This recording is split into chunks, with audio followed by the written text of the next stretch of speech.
경제브리핑 불편한 진실이 여러분의 확실한 두통 치료제가 되어드리겠습니다. 경제 뉴스가 연예 뉴스처럼 쉽게 들리는 그날까지 경제브리핑 불편한 진실.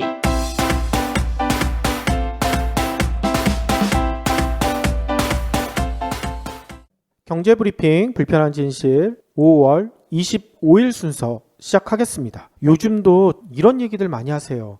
요즘 젊은 친구들 톡톡 튀기는 한데 막상 쓰려고 하면 쓸만한 애들이 없다. 그런 얘기를 들을 때마다 저는 단군 이래 최대 스펙을 자랑하는 요즘 젊은이들이 왜 쓸만한 인재가 없어? 이런 말을 좀 직접적으로 해드리고 싶은데 못했었거든요. 근데 제가 페이스북을 보다 보니까요, 그거와 관련된 아주 명언들이 있더라. 쓸만한 사람이 없는 게 아니라 싼 값에 쓸만한 호구가 없는 거다. 와, 이거 진짜 명언 아니야? 그러네요. 또 한 얘기는 제값 안 주면서 일을 시키려고 하니까 사람이 없는 거지. 제값만 챙겨주면 일할 사람은 많아. 이런 얘기도 있어. 그래서 이걸 도대체 누가 썼나 좀 궁금해서 봤는데 정보가 좀 빈약해요. 처음에 말씀드린 거는 뭉크의 사촌형, 그리고 그 밑에 두 번째 얘기 드린 거는 뭉크의 외할아버지라고 돼 있더라고요. 뭉크요? 네, 그래서 화가? 그래서 저도 화가 뭉크인가 해서 제가 뭉크 관련된 자료를 다 찾아봤거든요. 근데 뭉크의 사촌형이나 외할아버지 관련된 내용은 없어.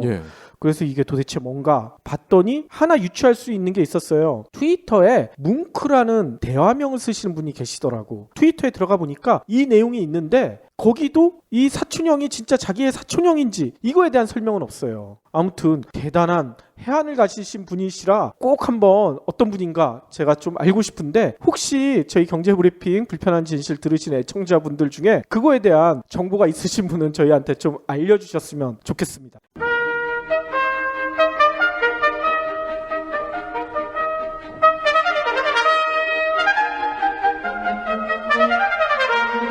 경제브리핑 퀴즈쇼 1대1 문제 드리겠습니다. 자원이 풍부한 나라가 오히려 가난한 현상을 일컫는 경제 용어는? 창조혁신센터?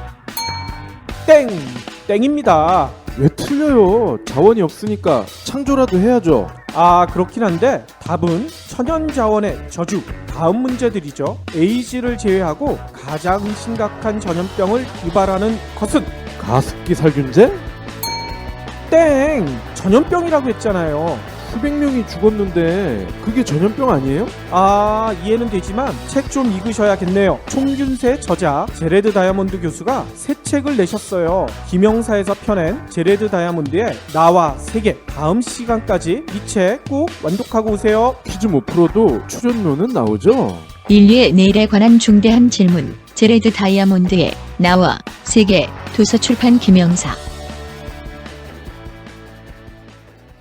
오늘 꼭 챙겨야 할 경제 브리핑. 첫 번째 브리핑을 제가 준비하면서 드디어 원자력 발전의 복수가 시작된 거 아닌가, 이런 섬뜩한 생각을 해봤어요. 아니, 복수라면 뭐가 터지는 거예요? 정부가요, 국내 원전에서 발생하는 위험물질 오브 위험물질, 고농도 방사성 폐기물을 이제 처리를 해야 되는데 2028년까지 부지를 선정하기로 했다고 합니다. 오호. 그러니까 12년 안에 이 고농도 방사성 폐기물을 묻을 장소를 정해야 된다는 겁니다. 아니, 예전에 경주라든지 이런 데들이 난리가 났었잖아. 이런 그렇죠. 거 만든다고 해가지고. 그렇죠. 근데 이번에 이 방사성 폐기물 같은 경우는 특히 재수가 없는 게 고농도란 얘기죠. 물론 방사성 폐기물이 뭐 약하고 덜 약하고 이게 큰 차이가 없을 수도 있겠지만 이번 거는 특히 더 농도가 아주 진하다고 합니다. 산업통상자원부가요, 오늘 이 같은 내용을 담은 고준위 방사성 폐기물 관리 기본계획을 행정 예고를 한다, 이렇게 밝혔는데요. 사용 후 핵연료 공론화위원회가 제출한 권고안을 바탕으로 고준위 방사성 폐기물 처리 기본계획을 마련했다, 이렇게 설명을 했어요. 즉 지금까지 우리나라 원전 많잖아요. 그렇죠. 여기서 발전을 해오면서 묻어왔는데 이제는 포화 상태에 이르렀다는 거야. 그래서 그래서 더 묻을 곳이 필요한데 이거를 2028년까지 정해야 됐는데 앞으로 12년 남았습니다. 과연 어느 지역에 묻을 것인가? 이게 이제 전 국민의 초미의 관심사가 되는 거예요. 우리 고향에 묻어주세요. 우리 지역에 묻어주세요. 그런 사람은 없을 거 아니야. 지금 당장 사드 배치하냐 마냐 이것도 굉장히 논란이 되고 있고, 사드는 양반이야 이거에 비하면 방사성 폐기물은요 수백 년 이상 보관을 해야 됩니다. 그리고 이거는 어지간해선 썩지도 않아. 이거는 인류가 멸망하기 전까지는 아마 안 썩을 거예요. 근데 일단 님비 현상, 이게 첨예하게 일어날 겁니다. 그러겠네요. 지금 우리나라는 교도소라든지 쓰레기 매립지라든지 이런 것만 해도 엄청나게 피 터지게 막 싸운단 말이죠. 그런데 님비 현상의 갑 중의 갑인 방사능 폐기물을 묻는 곳, 앞으로 12년간 국론 분열이 극에 달할 것 같다, 이렇게 생각이 돼요. 이런 예상도 가능하겠네요. 요번이 20대 국회잖아요. 예. 20대 국회 말고 요 다음 21대 국회, 이 국회의원 선거할 때는 우리 지역은 절대 방사능 폐기물 처리장 못 들어오게 하겠습니다, 이런 공약 내거는 국회의원 후보자들이 상당히 많이 늘어날 것 같아. 그렇죠. 근데 1번부터 10번까지 다 그걸 공약으로 내세울 것 같아요.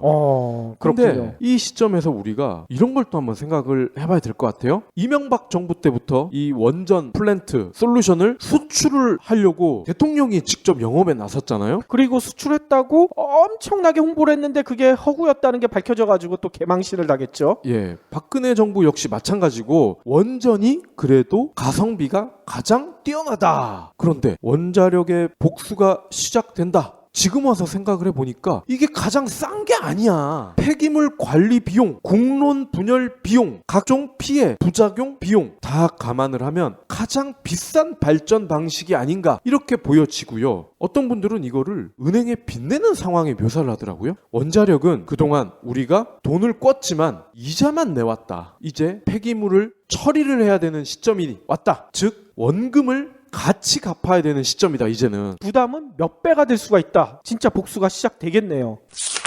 강남역 묻지마 살인 사건 이 벌어진 이후에 여성 혐오 이 관련된 논란이 엄청 불붙고 있다. 어제도 잠깐 얘기 드렸었잖아요. 근데 일부 몰지각한 분들은 이런 얘기하죠. 아니 여성들 그렇게 마음에 안 들면 너네들도 군대 가라, 군대 와라, 이런 얘기들을 하는데 정작 여성분들한테 군대 얘기하잖아요. 그러면 나도 군대 가겠어, 이런 분들이 상당히 많았었거든요. 근데 실제로 오늘 조사를 해봤더니 저희가 봤던 상황이랑 똑같아. 뭔 얘기냐면요, 취업 포탈 인크루트가 오늘 설문조사를 했어요. 여성 구직자를 대상으로 군대 갈 의향이 있느냐 이렇게 물어봤거든요. 그랬더니 무려 45%가 나 취업에 도움된다면 군대 가겠어, 이렇게 대답을 했다는 거예요.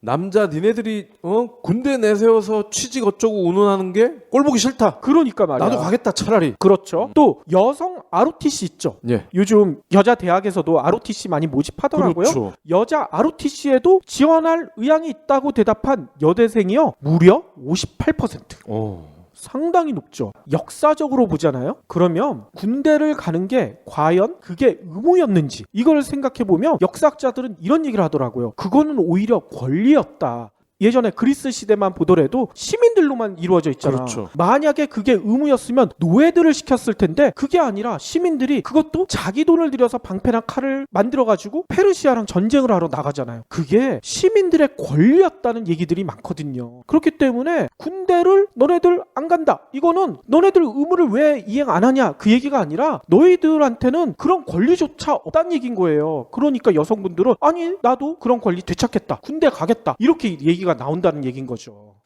근데 저는 이런 설문이 왜 이 시점에서 나왔을까? 이 설문을 한 사람이 좀 문제가 있는 거 아닌가? 이런 생각도 들어요. 남녀 간에 서로 싸움 조장하기 위해서. 예. 담배 얘기를 제가 또 하다 보니까 계속 하게 되는데 4,500원이잖아요. 근데 이게 불똥이 또 엄한 대로 튀었어요. 전자담배가 그렇게 많이 팔린다는 거예요. 담배 가격이 비싸지니까 차라리 전자담배 피겠다. 예. 그런데 문제는 이 전자담배가, 저희는 담배를 안 피기 때문에 전혀 몰랐는데 분량이 또 그렇게 많다는 거야. 전자담배 분량은 또 어떤 거예요? 이게요, 스마트폰처럼 충전을 해야 된대요. 근데 담배인데 충전을 해요? 전자담배니까 충전을 한대. 그렇군요. 나는 건전지 넣어서 하는 줄 알았더니 그게 아닌가 봐요. 근데 충전을 하다가 빵 터진다는 거야. 아, 가끔 스마트폰 폭발하듯이. 네. 그러니까 한 번 피우면 평생 금연을 하게 만들 수도 있는 그런 전자담배가 많다는 거야. 아, 피고 있는 순간에 이게 폭발하면 진짜 평생 금연해야 될지도 모르겠네요. 그렇죠. 평생 금연해야 돼. 근데 문제는 이게 의도적으로 이러한 불량품을 만들어서 자기 입속만 챙기는 나쁜 장사꾼들이 있다는 겁니다. 중국산 불량 전자담배를 무려 100만 개를 수입을 해서 시중에 유통한 업자들이 경찰에 붙잡혔어요. 아니, 100만 개면 이게 도대체 얼마나 많은 거예요, 이게? 근데 KC 인증이라는 게 있다고 합니다. 아, 전자담배도 인증을 해주나 보죠? 예, 요게 전기용품 안전 인증서 이건데 이 사람들이 이거를 무단으로 그냥 스티커를 붙인다는 거야. 아, 인증 받지도 않았는데 그렇죠. 지네들이 그냥 내가 인증했어 하고 붙여버린다는 그렇죠. 거예요? 그러니까 소비자 입장에서는 안전하겠네? 산다는 거죠. 아하. 스티커만 붙여놓고서 정작 이 스티커를 받기 위해서는 중요한 부품들이 들어가야 될 거 아닙니까? 그렇죠. 요런 거는 싹 뺀다는 거지.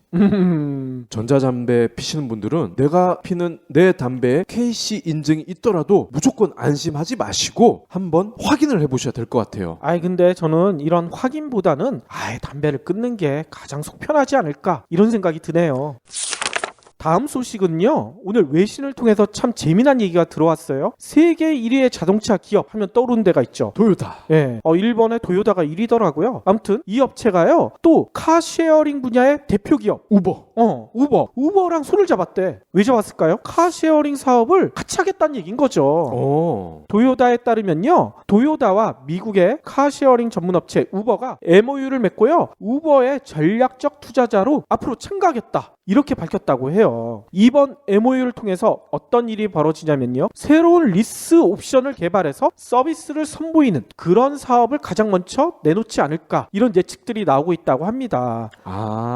그러니까 토요타 차를 산 주인이 우버에 리스를 하고 그러면 우버의 운전자들이 돈을 벌면 그 번 돈의 일부를 다시 리스비로 충당을 하고. 그렇죠. 윈윈이네. 그렇죠. 게다가 이제 토요타는 리스 기간을 운전자들이 필요할 만큼 정할 수 있게 이렇게 유동적으로 해주면 이거 진짜 누이 좋고 매부 좋고 가능하다는 얘기가 되는 거죠. 토요타는 안 팔리는 차 팔 수 있어서 좋겠네요. 그렇죠. 그래서 외신에서는 이렇게 전망하고 있어요. 초기 프로그램은요. 우버의 현재 차량 솔루션의 기초를 두고 아마 사업을 시작할 것이다. 특히 우버가 원활히 차량을 제공받을 수 있도록 토요타가 파트너로 나서게 되면 앞으로 우버의 카쉐어링 사업은 더욱 탄력받을 수도 있다. 이렇게 전망을 하고 있더라고요.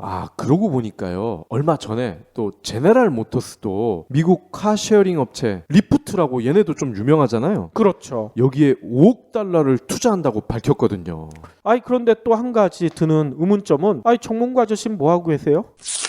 화웨이가 삼성에 특허 침해 소송을 했어요. 삼성이 화웨이를 침해 소송한 게 아니라요? 그렇죠. 거꾸로네? 화웨이가요, 미국 샌프란시스코 캘리포니아 북부 연방 지원에 소장을 제출을 했는데 이겁니다. 4세대 이동통신 업계 표준 그리고 이와 관련된 특허 11건을 삼성이 침해했다. 그러면서 현금으로 토해내라. 소장을 이렇게 낸 거야. 오호. 화웨이가 재작년에 3,442건, 작년에는 3,898건의 특허를 신청을 해서 2년 연속 특허 신청 1위를 기록을 했대요. 화웨이가 이렇게 특허를 많이 신청했어요? 네. 그러니까 여기까지 보면은 이게 단순히 장난은 아니다. 노이즈 마케팅을 노리고 한 것 같지는 않다. 이런 생각이 들긴 해요. 그렇죠. 아니, 한 해에 신청한 특허만 3,400여 건이 되니까 이 중에 하나 삼성이 그냥 썼을 수도 있겠구나. 이런 생각도 드네요. 예. 그리고 제가 좀 더 찾아보니까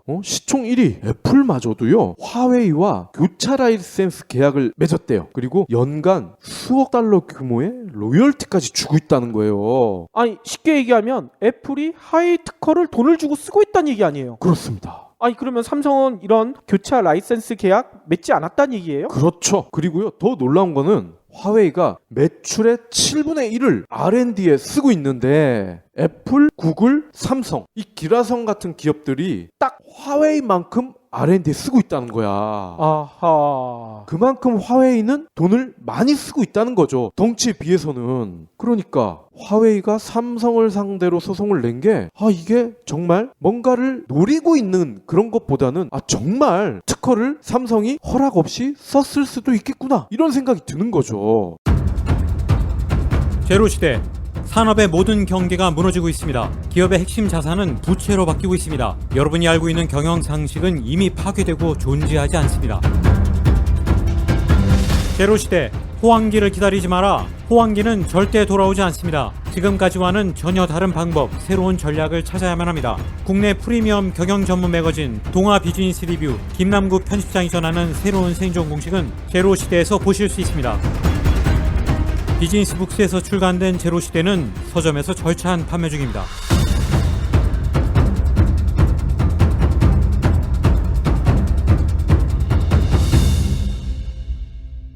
그러면 오늘의 섹션 시작할 텐데요. 오늘은 취업 일자리 얘기입니다. 최근에 화제가 되던 뉴스가 하나 있었었죠. 박PD도 아실 거예요. 30잔치는 끝났다. 이런 유명한 베스트셀러를 내신 시인 최명희 시인이요. 최근에 저소득층을 위한 근로장려금 지급 대상이 됐다. 이런 사실을 스스로 공개했어. 이 책은 제 기억에 꽤 팔렸는데? 그러니까 베스트셀러 시인이잖아요. 책이 꽤 팔렸는데 이분이 근로장려금 지급 대상이라는 거야. 이거를 또 스스로 공개를 했어요. 그래가지고 이게 되게 화제가 됐었거든요. 또 주위에 안타까움도 많이 자아냈고요. 최 시인이요. 자신의 페이스북에 이렇게 썼대요. 마포세무서로부터 근로장려금을 신청하라는 통보를 받았다. 내가 연간 소득이 1,300만 원 미만이고 무주택자이며 재산이 적어 빈곤층에게 주는 생활보조금 신청 대상이란다. 이렇게 써놓은 거야. 저랑 비슷한데? 근데 박 PD는 재수 씨가 많이 벌잖아요. 아무튼 최 시인은 이어서 이런 얘기도 썼대요. 약간의 충격, 공돈이 생긴다니 반갑고. 공돈이라고 생각하셨나 봐. 베스트셀러 시인이라는 선입견 없이 나를 차별하지 않는 세무서의 컴퓨터가 기특하다. 이런 위트도 날리셨어요. 그런데 끝에는 어쩌다 이 지경이 되었나 이런 탄식의 글을 남기셨더라고요. 시인은 배고프죠. 그러니까요. 그러면서 그 뒤에 또 한마디를 더 붙였어요. 최 시인은 이번 거를 계기로 출판사에 전화했대. 2년 넘게 밀린 그 시집에 대한 인세 내놔라. 자기 근로장려금 대상인데 인세 안 주면 어떻게 하냐. 그래서 3년 전 발행한 책의 인세 89만 원을 받았다고 이런 얘기까지 써놓으셨더라고요. 진짜 쪼잔하다. 이 89만 원을 2년이나 안 주냐? 아무튼 출판사 입장에서도 좀 어려우니까 그렇겠죠. 뭐 좀 쪼잔하다는 생각은 들긴 들지만 또 출판사의 입장이 있을 테니까 그거까지는 좀 그런 것 같긴 한데 아무튼 이 글이 상당히 화제가 되면서 네티즌들이 많이 읽었거든요. 네티즌들은 뭐 좋아요, 불쌍해요, 뭐 이런 것들을 많이 남겨놨고 또 댓글들도 많이 남겨놓았어요. 아까 박 PD처럼 나랑 비슷하네. 또 마음이 아프네. 이런 댓글들이 줄을 이었다고 합니다. 근데 저는 이 상황을 보면서 왜 이 글에 네티즌들이 이렇게 많이 공감을 했을까? 그거에 대해서 좀 곰곰이 생각해 봤거든요. 물론 베스트셀러 시인이 근로장려금 지급 대상이다. 이 사실 자체가 좀 놀랍긴 하죠. 특히나 이 시인이나 이런 분들은 프리랜서로 불리잖아요. 그래서 자유롭게 시간을 쓰고 또 책 낼 때마다 베스트셀러가 되면 돈도 잘 벌고 진짜 화려한 프리랜서라고 생각했었는데 알고 봤더니 빚 좋은 개살구였다. 이 사실 자체도 너무나 충격적이잖아. 하지만 그 이면에 이런 심리도 있지 않을까 저는 그런 생각이 들어요. 뭔 얘기냐면 혹시 나도 저런 처지에 몰릴지도 모른다 이런 두려움. 그래가지고 이렇게 많이 공감한 게 아닌가 이런 생각이 들거든요. 이미 그런 처지라서 그런 거 아닐까요? 실제로 최근에 자신의 일자리에 대해서 두려움을 느끼시는 분들이 많죠. 특히나 얼마 전에 알파고가 준 충격 때문에 내 일자리 조만간 인공지능한테 빼앗기는 게 아니야? 이런 얘기들 많이 하시잖아. 어떤 분은 이런 얘기 하시더라고요.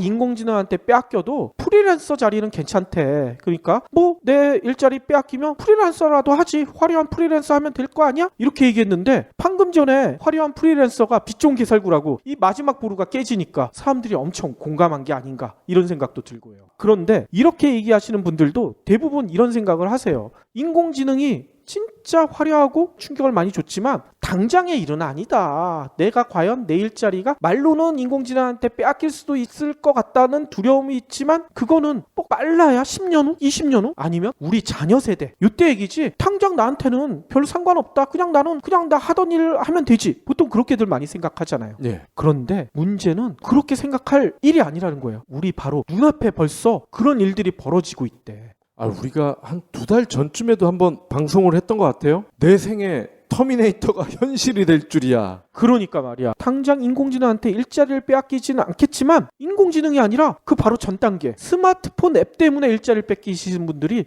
생각보다 많다는 거예요. 바로 기경제 때문에 최근에 우리 고용 환경 자체가 크게 급변할 수 있다. 이런 주장들이 많이 나오고 있어요. 기기 뭐죠? 일단 기기란 용어부터 좀 설명을 드려야 될 것 같아요. 보통 기하면 그거 먼저 떠올리실 거예요. 괴짜를 타는 기기 있죠. GEEK로 된 괴짜. 그 기기를 떠올리시는 분들이 많으실 텐데 그거랑은 좀 다른 얘기입니다. 이 기기는요. 원래 제대로 발음하면 기그라고 하더라고요. GIG로 돼 있어요.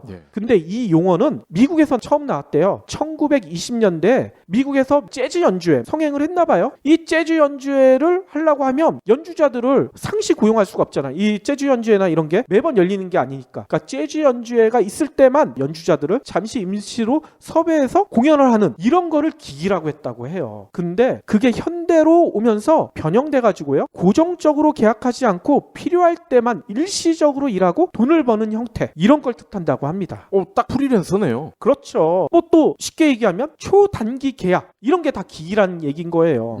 다만 기존의 프리랜서랑은 조금 다른 면이 있대요. 기존의 프리랜서 같은 경우에는 보통 인맥이나 이런 걸 통해 가지고 일자리가 거래가 되고 그러잖아요. 근데 이 기경제에서는요. 아까 처음에 제가 얘기 드렸던 스마트폰 앱 이걸 통해서 고용이 진행이 된대요. 그래서 이 기경제를 예전에 저희가 방송에서도 한번 말씀드렸던 온디맨드 있죠.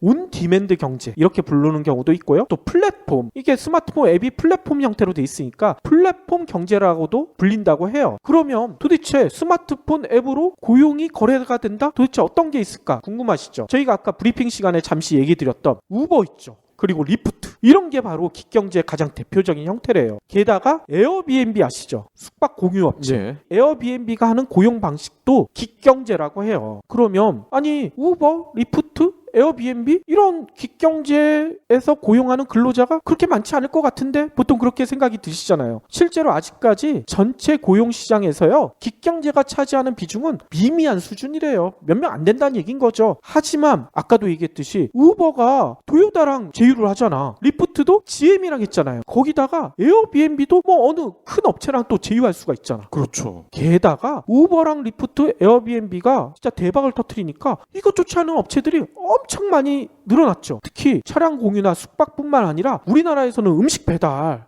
엄청 많죠. 또 심부름 대행 서비스 이런 것들도 많잖아. 이런 다양한 분야에서 이런 우버 같은 성공 모델을 따라하는 업체들이 늘어나면서 아예 이제는 새로운 고용 형태로 급부상하고 있다. 이렇게 평가하는 전문가들이 많대요. 근데 놀라운 점이 있어요. 이런 기경제가 늘어나니까 미국에선 이런 자료가 나왔대요. 자영업자가 크게 늘어나고 있대.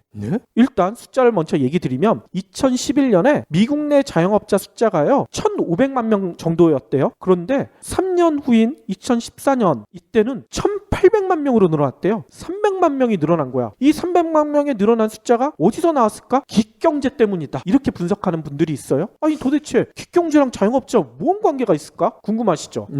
쉽게 생각하면요. 우리나라에 택배 하시는 분들, 퀵서비스 하시는 분들, 대리운전 하시는 분들, 또 화물, 레미콘, 기사, 학습지 교사, 방송 작가, 보험 설계사 이런 분들 생각하시면 돼요. 뭔 얘기냐면요. 이런 분들이 우리가 보기엔 당연히 노동자잖아. 근로자잖아. 그런데 이분들이 해당 회사에 소속돼서 일어나는 것 같지만 법적인 문제 따질 때 이분이 근로자가 아니야. 노동자가 아니야. 그런 얘기 많이 들어보셨죠?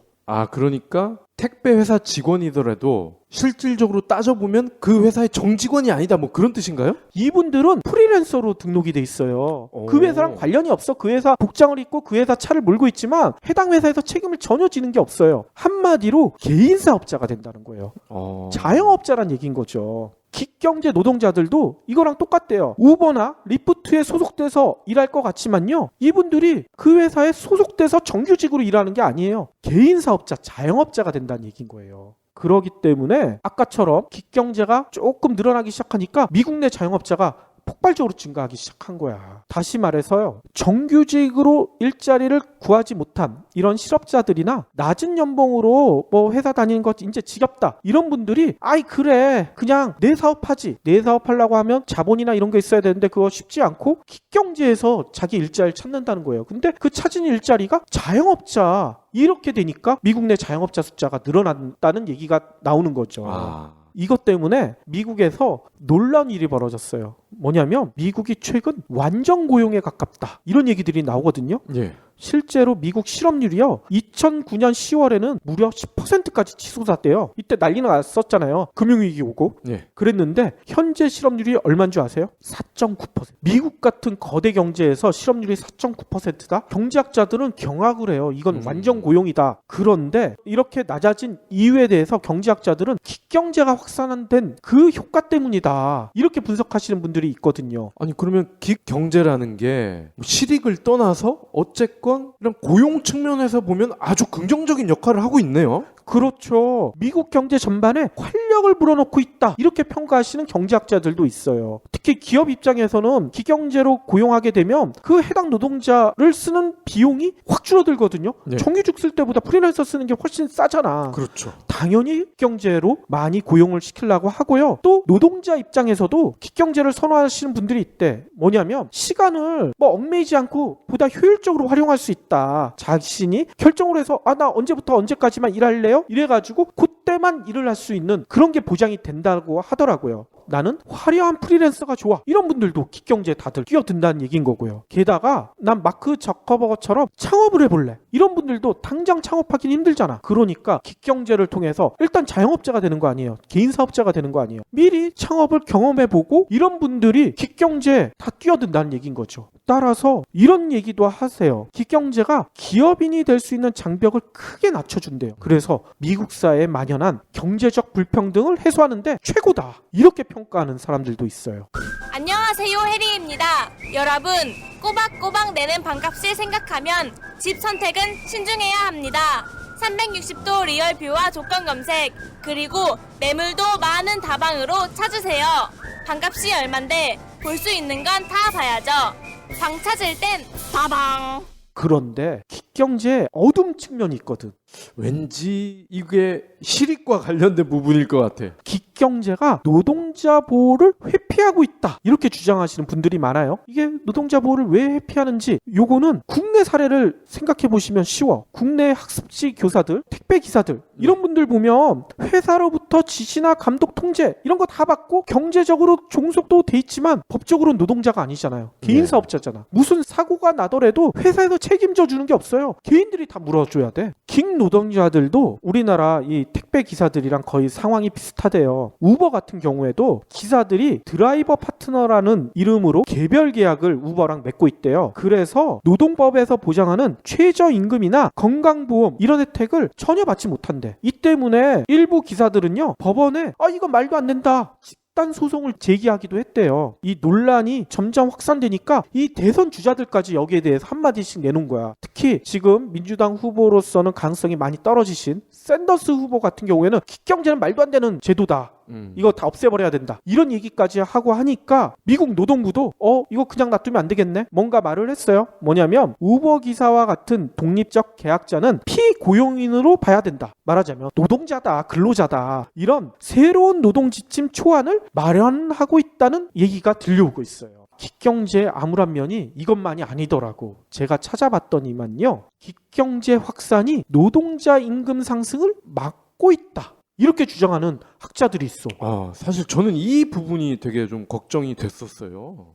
경제, 그러니까 인원을 수급을 할 때 어떻게 보면은 이 인원이 필요한 사람 입장에서는 굉장히 편하잖아요. 그렇기 때문에 직원을 쓸 때도 월급 더 올려주세요 이런 사람들이 있으면 됐고요 나가세요 다른 사람 쓸게요 이게 훨씬 더 쉬워질 것 같아요. 맞아요. 박 PD가 지적한 대로 그런 문제 때문에 미국에서는 이런 일이 벌어지고 있대요. 아까 미국 실업률이 완전 고용 수준으로 떨어졌다고 했잖아요. 그런데 이렇게 떨어졌으면 이제 근로자 고용하기가 힘들 거 아니야. 당연히 월급을 많이 주고 근로자를 고용해야 될 거 아니에요? 예. 그런데 미국의 임금 상승률을 조사해 봤더니만 7년째 개걸음 오르지가 않고 있다는 거야. 미국 임금이. 네. 이 실업률과 임금 상승률이 역의 상관관계다. 경제 이론이 있죠. 필립스 곡선. 경제학 시간에 졸지 않으신 분들은 생각나실 거예요. 필립스 곡선. 이게 영국 경제학자가 주창했던 이론인데 이 필립스 곡선이 무너져 내리고 있다. 이렇게 주장하는 학자들이 있어요. 실제로 미국뿐만 아니라 일본도 실업률이 3% 초반까지 떨어졌는데 일본의 임금 상승세도 실망스러운 수준이에요. 또 영국도 10년 만에 최저 실업률을 기록했거든요. 근데 영국 노동자들의 임금이 오르지가 않아. 필립스 곡선이 먹혀들지 않고 있다는 얘기인 거예요. 한마디로. 이게 이론이 완전히 깨져버린 거야. 전문가들은 그래서 이런 표현을 쓴대요. 임금 상승의 수수께끼. 실업률이 떨어지는데 임금이 오르지가 않으니까 이게 수수께끼란 표현을 쓴다는 거예요.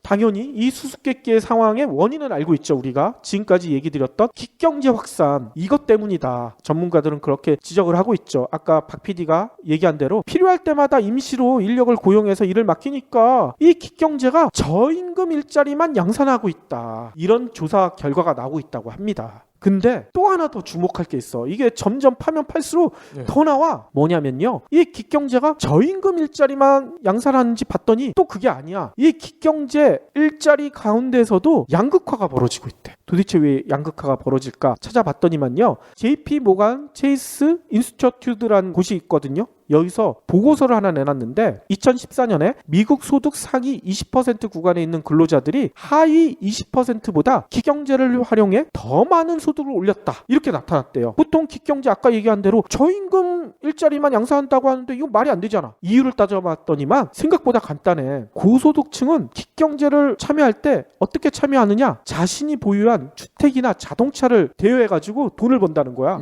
훨씬 많이 벌겠죠. 근데 저소득 근로자들은 스스로 이제 우버 운전기사가 되는 거야. 리프트 운전기사가 되는 거야. 받는 월급이 얼마 안 될 거 아니야. 야, 이게 마르크스의 자본론 이게 똑같은 내용이 나오거든요. 그러니까 자본가라고 하잖아요. 이 책에서는 이 자본가들은 노동, 임금, 토지 이거를 뭐 경제 3대 요소라고 하는데 토지를 가지고 있기 때문에 영원히 부자가 될 수밖에 없다. 이 토지가 나중에는 돈도 되고 공장 설비가 되고 이렇게 모양을 변신을 하는 거죠. 이 얘기가 기경제에서도 그대로 재현이 되네요. 그러니까요. 저희가 기경제 장점 얘기할 때 기경제 예찬론자들이 경제 불평등 완화시킬 것이다. 이 주장이 완전히 허구였다는 얘기인 거예요. 한마디로 기경제에서도 돈이 돈을 버는 양상 그대로 재현되고 있다는 얘기인 거죠. 물론 지금까지 기경제의 암울한 점을 좀 많이 얘기 드렸는데 이 기경제가 이제야 시작된 이런 형태니까 앞으로 변신을 여러 번 할 거예요. 그래서 현재 같은 암울한 모습만 남을지 아니면 장점이 더 많이 부각될지 그거는 좀 더 지켜봐야 되겠죠. 하지만 그렇다고 기경제에 대해서 준비를 안 하고 그냥 가만히 기다리는 것도 바보 같은 짓일 것 같아요. 보통 이런 얘기 많이 하잖아요. 미래는 준비하는 사람한테만 열린다. 이런 얘기가 있잖아요. 그러니까 기경제가 앞으로 대세가 될 가능성은 상당히 높기 때문에 기경제 시대에 우리가 어떻게 살아야 될지 지금부터 차근차근 준비하는 그런 자세가 필요할 것 같은데요. 일단 정부부터 정신을 차려야 돼요. 지금 우리나라 사회안전망 자체가 워낙 빈틈이 많고 하긴 하지만 그런 빈틈이 많은 사회안전망조차도 정규직 위주잖아. 이거를 빠른 시간 내에 이 기경제 노동자를 보호할 수 있도록 빨리빨리 제도를 완비해야 되지 않을까 이런 생각이 들거든요. 근데 우리나라 정부에서 기경제 관심 있는 사람이 별로 없어 보여서 참 두렵다는 생각이 들어요. 게다가 저는 개인 차원의 준비도 필요하다는 생각이 들어요. 뭔 얘기냐면 아까 초반에도 얘기했듯이 진짜 알파고 보면서 여러 가지 두려움을 많이 느낀다는 분들이 많지만 정작 이거는 내가 직장 다닐 때 닥칠 일은 아니야 이렇게 생각하시는 분들이 많잖아요. 그런데 이 기경제가 확산된다는 얘기는 벌써 인공지능이 몰고 올 4차 산업혁명의 초기 단계일 수도 있다. 이런 주장들이 나오고 있거든. 오늘 보도를 보니까요. 지금 이 부모님이라 하면 자녀가 이제 성년이 된 그런 부모님인데 5분 중에 1분이 아직도 성년 자녀를 캥거루처럼 끼고 산다는 거야. 그렇죠. 그러면 이 기경제가 뭐 내일은 아니고 우리 애들 일이다? 우리 애들 일이 내일이 될 수도 있는 거예요. 그렇죠. 5명이 이제는 5명 중에 3명 이상이 성년 자식을 끼고 살아야 되는 상황이 올 수도 있는 거죠. 그렇습니다. 그래서 여러분들한테 한 가지 제안 드리고 싶은 얘기는요. 이런 기경제 온다고 그러면 내가 뭐 해야 돼? 이렇게 하실 게 아니라 이런 험난한 파고를 혼자서 헤쳐나가겠다. 이렇게 생각하실 게 아니라 같이 힘을 합쳐서 쳐나가야 이런 기경제에서 살아남지 않을까. 이런 얘기를 드리고 싶어요. 뭔 얘기냐면 기경제와 흡사한 수고용 노동자, 아까 얘기 드렸던 뭐 택배 기사라든지 아니면 학습지 교사분들, 이런 분들도 노동 조건을 스스로 개선하기 위해서 노조를 만들거나 협동조합을 설립하려는 움직임이 최근 활발하대요. 이런 분들도 원래는 이런 노조나 협동조합 이게 만들기가 힘들었잖아요. 다들 개인 사업자니까. 근데 가혹한 노동 환경이나 열악한 이런 처우를 개선하기 위해서 스스로 노력하고 있는 거야. 또 제가 기사를 찾아봤더니 방송 작가들이 오는 6월, 그러니까 얼마 안 남았어요. 6월에 노동조합 출범을 앞두고 있다. 이런 반가운 소식도 있더라. 혼자서 힘을 내기는 힘들지만 이게 같이 한다면, 함께 한다면 기경제의 단점을 또 장점으로 승화시킬 수도 있지 않을까. 저는 이런 생각이 들거든요. 그리고 음식이나 그리고 심부름 센터라고 하잖아요. 이런 분들 주로 이제 오토바이 많이 타고 다니시는데 이분들도 이러한 노동조합을 지금 만들어 놓은 상태라고 하더라고요. 그렇죠. 뭐 기경제 뭐 온다고 해봤자 당장 뭐 내일 뭐 이렇게 닥칠 일이 아닌데, 이렇게 생각하시면 혹시 아까 저희가 처음 얘기 드렸던 근로장려금 지급 대상의 다음 주자가 바로 나 자신이 될 수도 있다. 이런 생각이 들어요.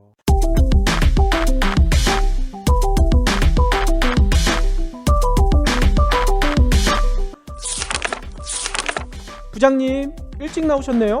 근데 왜 신문을 그렇게 여러 개씩 보고 계세요? 내가 의심병이 좀 있어.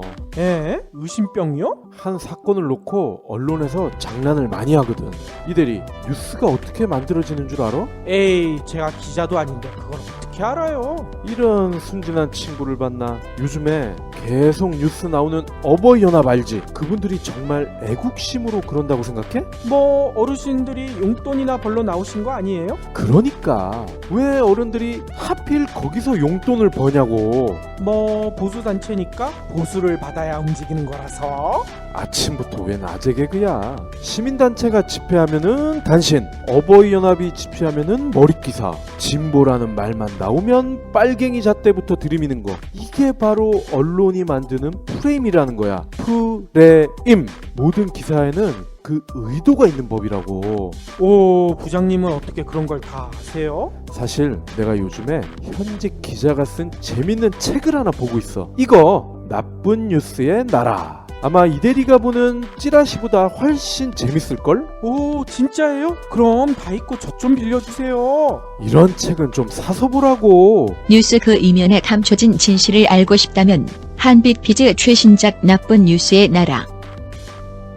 마지막으로는요, 제가 페이스북에서 본 글을 하나 소개시켜 드리고 싶은데요. 제목이 이렇게 돼 있어요. 중요한 자리에서 머릿속이 하얘질 때 어떻게 해야 되나. 테드란 프로그램 아시죠? 그 강연하는 거잖아요. 그렇죠. 테드란 프로그램에 역사상 조회수 2위를 기록한 강연이 있대요. 이 강연은요, 하버드 경영대학원 교수인 에이미 커티란 교수님이 하신 강연이거든요. 일단 강연에서 제시한 해결법은 생각보다 너무 간단해. 마음을 비워라. 뭐 그런 거 아니에요? 그런 거 아니에요. 해결법은요, 원더우먼 자세 취한. 원더우먼 아시죠? 그 팔짱 끼고 서 있는 거 말하는 거예요? 그렇죠. 원더우먼이 가장 멋진 포즈가 모든 일을 다 해결한 다음에 허리에다가 두 팔을 이렇게 팔짱 끼는 게 아니지, 이거는. 허리에 팔을 대고 이렇게 멋진 포즈를 취하잖아요. 그런 자세만 취해도 머릿속이 하얘지는 걸 방지할 수가 있대요. 군가 부를 때 자세. 이거는요, 마치 모든 것을 성공적으로 끝냈다, 이런 자신감을 나타내 줄 수 있는 자세라고 해요. 자기 허리 날씬하다 자랑하는 거 아니에요?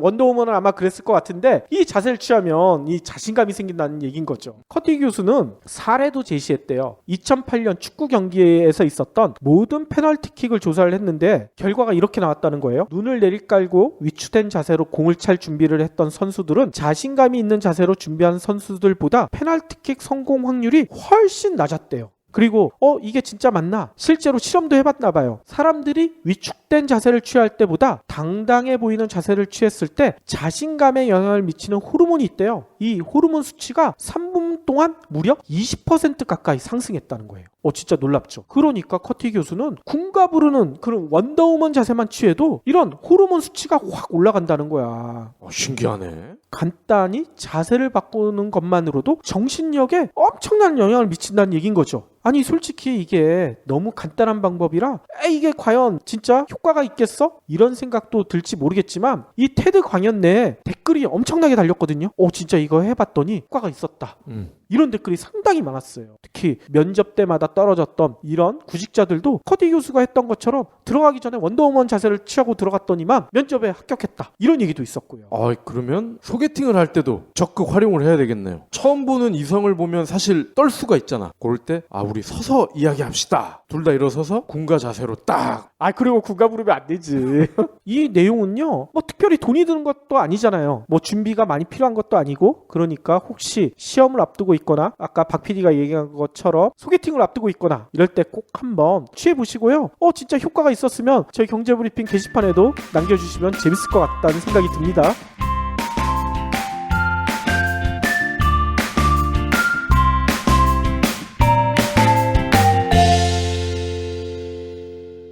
경제브리핑 불편한 진실 완수해주셔서 감사합니다. 하트 투척, 댓글 남기기, 계좌 후원 등 다양한 방법으로 힘을 보태주세요.